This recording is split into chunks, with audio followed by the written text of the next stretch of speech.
Merci pour être avec nous. Tu es donc éthicien principal chez Hugging Face, une des principales startups actives dans le monde de l'IA et de l'IA générative. Tu viens de passer ta thèse à la Sorbonne en philosophie. Et donc la première question pour toi est pourquoi l'éthique est si importante dans le monde de l'IA et de l'IA générative d'aujourd'hui? Bonjour Jacopo. Le raisonnement éthique est particulièrement important lorsqu'on a affaire à des questions, que ce soit au niveau des technologies ou aussi d'autres choses dans le domaine un peu de la vie quotidienne, où on sait qu'il peut avoir un impact très important, soit-il positif ou négatif, sur l'ensemble de la société et sur les individus en tant que tels. C'est un peu un nouveau métier, je dirais, quand ça s'applique à l'intelligence artificielle, mais on a déjà l'habitude d'avoir des métiers comme le mien, ou en tout cas aussi des personnes juste dans le milieu académique qui réfléchissent à des questions, par exemple, sur la bioéthique. Quant à l'IA, on sait que elle peut résoudre des problèmes, mais elle peut aussi en créer. Et il y a des problèmes aussi liés à l'impact environnemental, des problèmes de justice sociale, des problèmes qui touchent à pas mal de domaines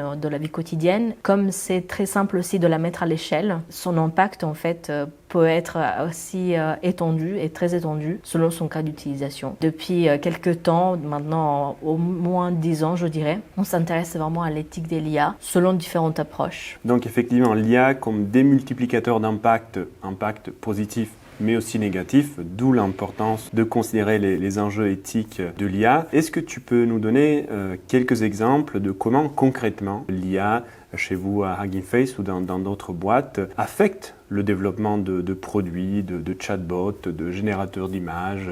Au sein de Hugging Face, par exemple, comme on est une plateforme open source, on a énormément de questions qui se posent, notamment sur le côté des stratégies de déploiement, par exemple, parce qu'on sait très bien, on a bien conscience que la dichotomie fermé et ouvert, il y a beaucoup de nuances entre le ouvert et le fermé, et qu'il y a plein aussi de modèles peut-être qui ne devraient pas être complètement ouverts, et donc qui nécessitent en tout cas une réflexion plus approfondie et des stratégies très concrètes, a également informé et guidé tout le process en fait de gouvernance des données au moment où on a dû justement collecter toutes les données du jeu de dataset en fait qui a composé par la suite Root, qui a ensuite entraîné le modèle Bloom. D'autant plus qu'on sait toutes les questions aujourd'hui autour du droit d'auteur et donc de l'utilisation de données protégées par le droit d'auteur pour entraîner les modèles. Dans ce sens, l'éthique peut apporter des réponses très concrètes et en fait anticiper des risques qui pourraient devenir ensuite des risques légaux pour les développements de certains modèles. On dit qu'en Europe,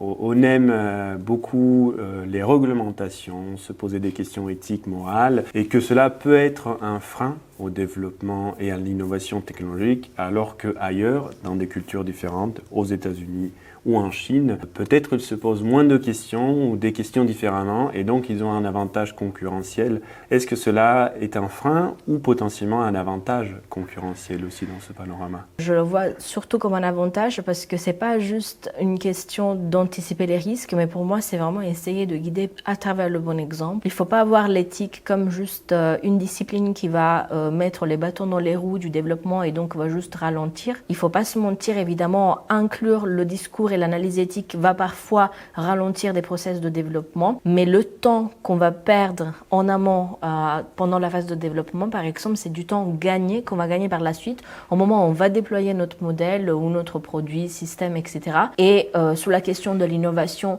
c'est clair que peut-être va ralentir un petit peu, mais là où je suis pas sûre, c'est que de l'autre côté un peu de la planète, il y a aussi ce type de réflexion-là. En Chine, on met beaucoup plus l'accent sur la société en tant qu'entité globale et un peu moins sur l'individu, alors que nous, ce qui compte en effet plus en Europe, c'est l'individu, donc les conséquences sur l'individu, les conséquences sur la démocratie et les conséquences sur l'innovation. C'est toujours un peu une tension qu'il va avoir entre différentes visions du monde, différentes approches philosophiques et aussi différentes approches sur comment on va utiliser ces systèmes d'IA dans le quotidien. J'insiste aussi sur le fait qu'il faut toujours prendre en compte pas juste les utilisateurs directs, donc ceux qui sont de manière consciente utilisateurs de ces systèmes, mais aussi ceux sur lesquels ça va avoir un impact potentiellement positif ou négatif, mais qui n'en ont pas conscience. Je pense notamment à des utilisateurs, par exemple, d'une simple page web où il y a derrière des algorithmes d'intelligence artificielle, de prédiction ou des choses qui sont un peu moins claires,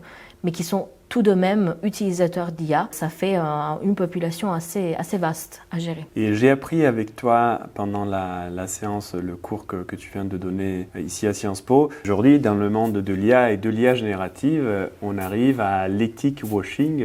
Qu'est-ce que c'est? C'est le fait de faire semblant d'avoir une réflexion éthique de manière assez superficielle, dans le sens où on va chercher à se poser des questions, on va essayer aussi d'y donner des réponses, mais ça reste sur le niveau, par exemple, d'une présentation PowerPoint ou d'une réunion faite avec une équipe produit, si c'est au niveau, par exemple, du développement d'un produit d'IA, sans aller vraiment chercher et creuser les questions qui se cachent derrière, et sans surtout aller y attacher, comme je l'ai appelé en effet ce matin, des actions à ce type de, ça peut être des valeurs ou des principes guides qu'on se donne.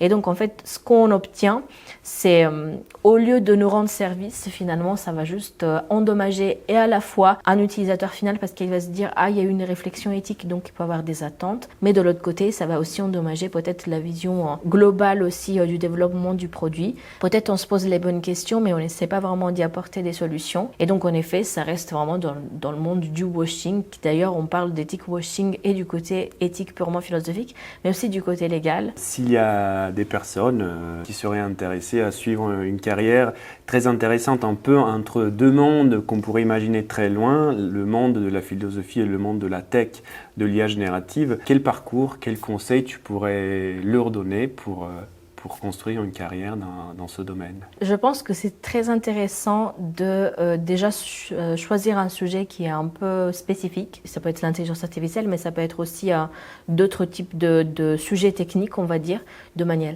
très global, très général. Et peut-être le conseil personnel, d'après mon expérience que je donnerais, c'est de se focaliser sur un sujet spécifique, soit sur une technologie spécifique, rien que pour devenir un peu plus peut-être spécialiste dans ce domaine. Du côté des sciences humaines et sociales, de ne pas aller prétendre de chercher d'avoir les mêmes compétences que quelqu'un qui a fait un parcours en ingénierie, en maths, en statistiques, etc. Parce que juste, ça prend beaucoup de temps et c'est pas si utile que ça. C'est important évidemment de comprendre le tout, de manière conceptuelle et d'essayer en effet de discuter, d'essayer de faire de la recherche interdisciplinaire. Ça prend plus de temps, mais c'est quelque chose de très gratifiant. Ce sont souvent les projets de recherche sous lesquels ça se passe très bien. Sciences Po.